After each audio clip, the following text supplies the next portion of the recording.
Ang Ginoo manaa kaninyo. Manausab kanimo, Kinutlugikan sa Ebanghelyo sumala ni San Juan. himayaw ikaw o Ginoo. Si Jesus mingon sa iyang mga tinud-an. Inig-abot niadtong adlaw dili kamo mangayo kanako bisag unsa. Sultihan ko kamo. Ang amahan mohatag kaninyo bisag unsay inyong pangayuan kaniya sa akong ngalan. Hangtod karon wala pa kamo mangayo og bisan unsa sa akong ngalan. Pangayo og kamo hatagan. Aron mahingpit ang inyong kalipay. Gisulti ko kini kaninyo pinaagig mga sambingay. Apan maabot ang panahon nga dili na ako mogamit og mga sambingay. Kundili mosulti ako kaninyo mahitungod sa amahan. Sayanong mga pulong. Inig-abot nitong adlaw mangayo kamo kaniya pinaagi sa akong ngalan. Ug ako dili mo ingon nga ako maoy mangayo alang kaninyo. Kay ang amahan mismo nahigugma man kaninyo. Nahigugma siya kaninyo kay nahigugma man kamo kanako. O ang nagtuo nga ako gikan sa Dios. Tinuod nga ako gikan sa amahan ug mianhi sa kalibutan. Ug karon mo biya ako sa kalibutan ug mobalik sa amahan. Ang ebanghelyo sa Ginoo. Daygon ikaw o Kristo, palihog manglingkod. Magandang tanghali, bayan. So ngayon, mga kapatid, yung promise ko sa inyo na catechism about indulgence, natapos ko na po sa live natin, doon na lang kayo manood. Pero ngayon, ang isi-share ko po sa inyo, yung taktika ng kaaway natin. Yung taktika ng kaaway natin, ito po, sabi ni Saint John of the Cross. Galing din ito sa aklat ni Father Chad Ripperger. Sabi ni Saint John of the Cross, the devil rejoices. Kailan mag-rejoice ang demonyo?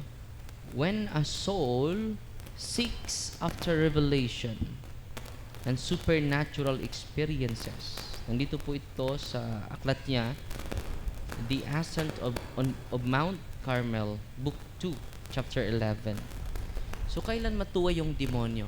Kapag hihingi ka ng extraordinary gifts.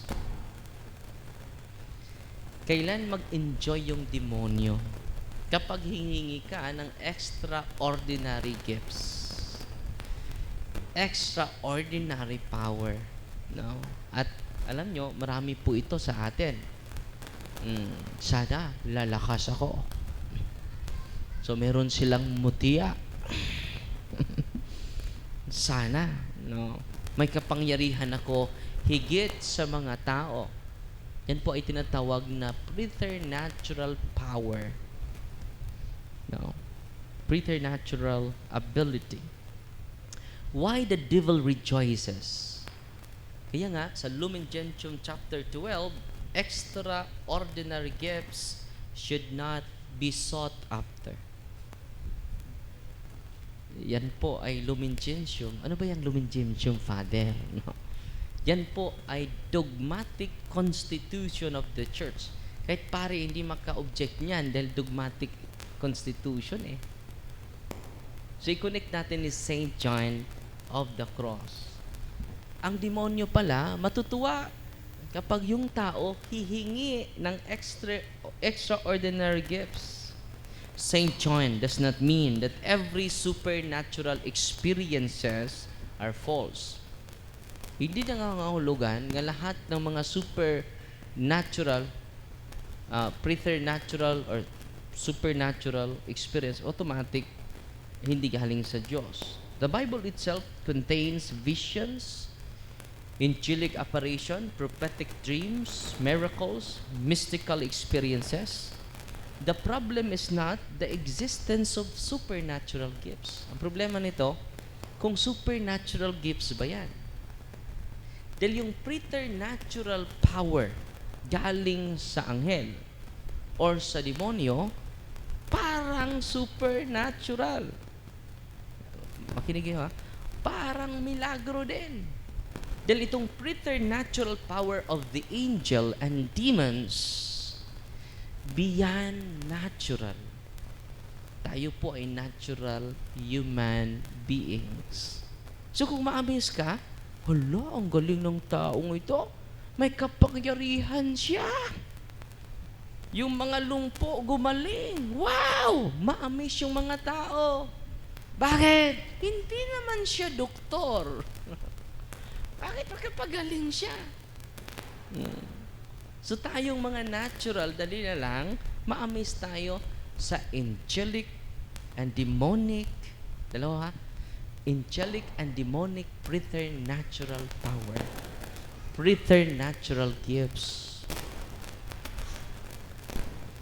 So, anong punto ni Saint John of the Cross? The very important is discernment. Ano yung pinaka-importante? So, sinishare ko po ito sa inyo para lalalim pa yung discernment natin. The problem is not the existence of supernatural gifts. Dahil meron naman talaga. The danger is seeking them as end in themselves. So, saan yung danger? Kapag hihingin mo na yung extraordinary gifts. I-desire mo na. Yun po, nagsimula, dun po, nag-origin yung danger. Why? Because the soul begin to desire experiences more than God. Seek emotional excitement, ecstasy. Paano ba ako maka-experience ng ganon? May gift din sila, ako wala. Crave hidden knowledge. Sana maging katulad ako ni Padre Pio, na kung yung mangumpisal, mababasa ko na yung isipan nila. Doon, yun po yung danger. Measure holiness by phenomena. Mga banal siguro sila dahil nakatanggap sila ng extraordinary gifts. Hindi yun ang basihan sa holiness. Ano pa, yung danger, itong ninarit ko is the danger of the soul seeking extraordinary experiences. Because it will lead them to spiritual pride.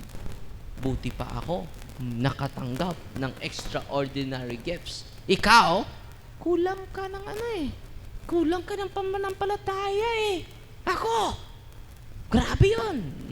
Ganon, spiritual pride. Saint John of the Cross teaches that this weakens genuine faith. Kaya pala, it weakens our genuine faith. Bakit?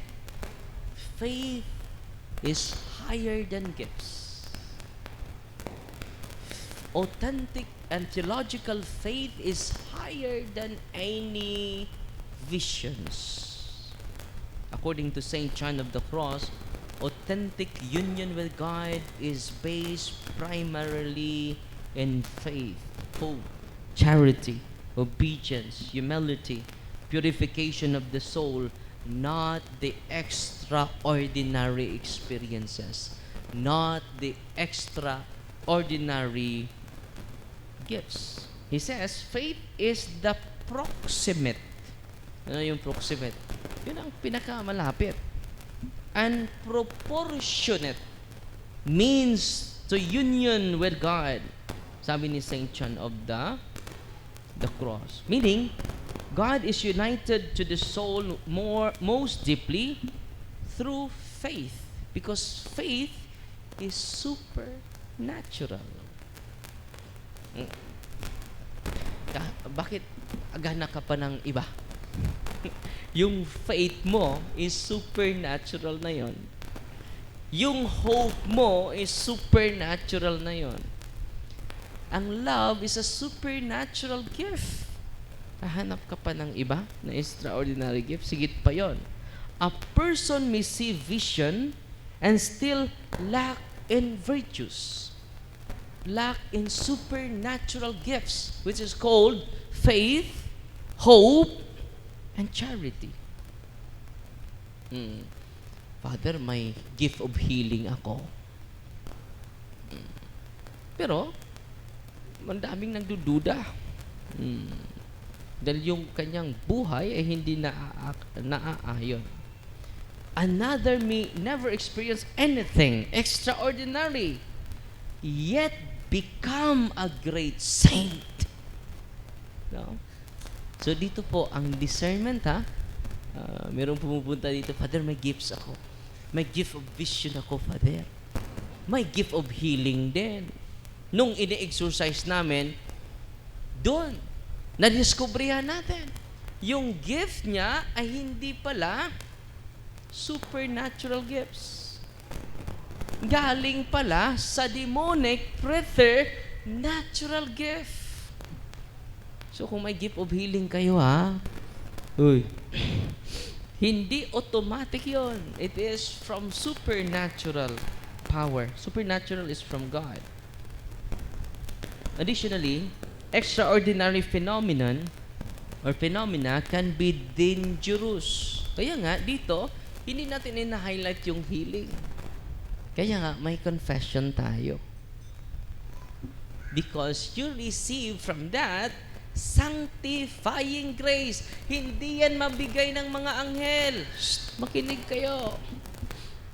Yang sanctifying grace, hindi yan mabigay ng mga demonyo.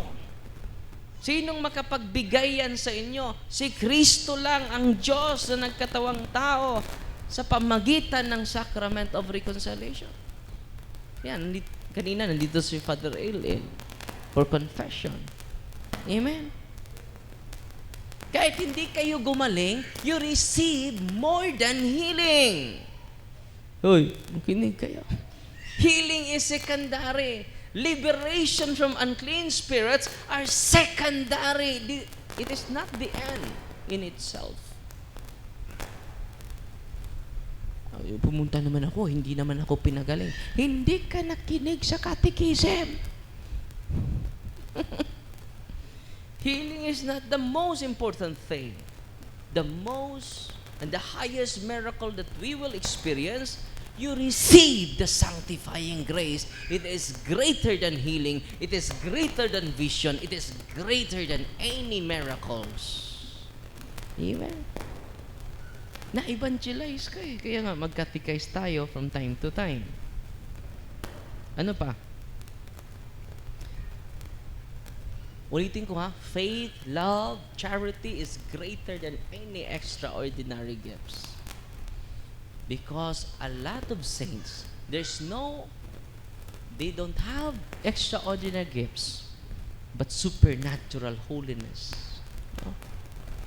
Yan ang punto ni Saint John, ha? At sana po, let us continue to discern more. Sabi ni Saint John, extraordinary phenomena can be dangerous. Yung healing, casting out. Hindi lahat ng casting out, ha, galing sa Diyos, ha. Pwede din through preternatural power. They can cast out spirit. Because the demoniac, mayroon din silang hierarchy. Yung demonyo na nasa likod ng isang albularyo is superior, at yung lumapit sa kanya, ang nagtira sa kanya ay inferior, pwede niya masuppress. Yung inferior spirits, pwede din sila parang cast out din. Di ba nakita nyo sa video? Pasok! Mangkukulam! Pasok! Pang! Itusok yung yung kamay. Pasok! yung pasyente. Anong pakay mo? Bakit pupasok ka dyan? Bakit? Ikaw ba yung ayun. Preternatural yun. At yung iba, example, yung lumapit, superior na spirit. At yung nilapitan, inferior na spirit na sa likod niya. Sasabihin niya, hindi ko kayan kaya. Punta lang kayo sa iba. Nakaranas kayo sa mga panay lapit sa mga albularyo. Itong sinasabi ko, yan po yung experience nila. Pero ang good news ko sa inyo, lahat ng mga superior spirits galing sa preternatural world, inferior spirits, walang tatanggihan dito sa ministry ni Kristo because Christ is a supernatural God. Amen! Natutuwa ba kayo ngayon? Wow! Amazing yung simbahan natin walang makapantay. Kaya nga, si Saint Michael, pangalan niya, who is like God? Ang kahulugan ng Michael, who is like God? Yan po yung response niya kay Lucifer. Makipagtay ka sa Diyos, ang Diyos walang katulad. Hindi ka makatouch sa Diyos. You are immortal while God is eternal. Only God is eternal. The angels, our soul is immortal but not eternal. Only God is eternal. Amen. But all of us are mortal. Tayo, unique yung tao Bakit unique, Father? Dalawa Mortal and immortal. Yung ating katawan, mortal yon. Malalag na siya. Mawawala yan. Pero meron sa atin na immortal, yung kaluluwa natin. Hindi yun mamamatay. Hindi yun mawawala. Kahit mamatay man tayo. No? Sabi ni Kristo, yung naniwala sa akin, hindi na mamamatay. No? Yan po. Because we have immortal entity within us. Hindi mawawala. Amen? Lahat ng mga mamabarang nag-surrender dito. Wala tayong sinasabihan, wag mo na kayo dito, doon na kayo sa ibang exorcist. Bakit? Ang nasa simbahan is a supernatural gifts.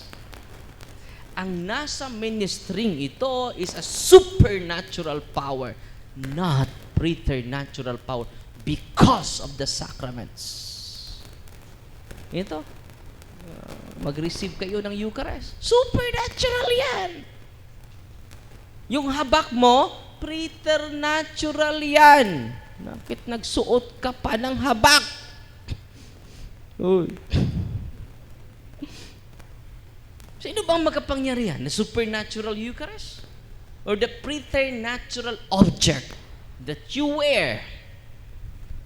May pumupunta dito kahapon, Father, yung husband niya, hindi niya gusto i-surrender dahil galing pa yung habak sa lolo ng mga lolo niya.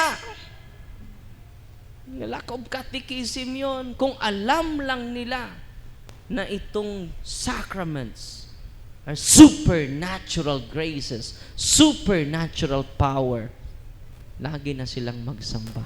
Amen! Grabe. Walang makapantay sa simbahan because the one who established this is God.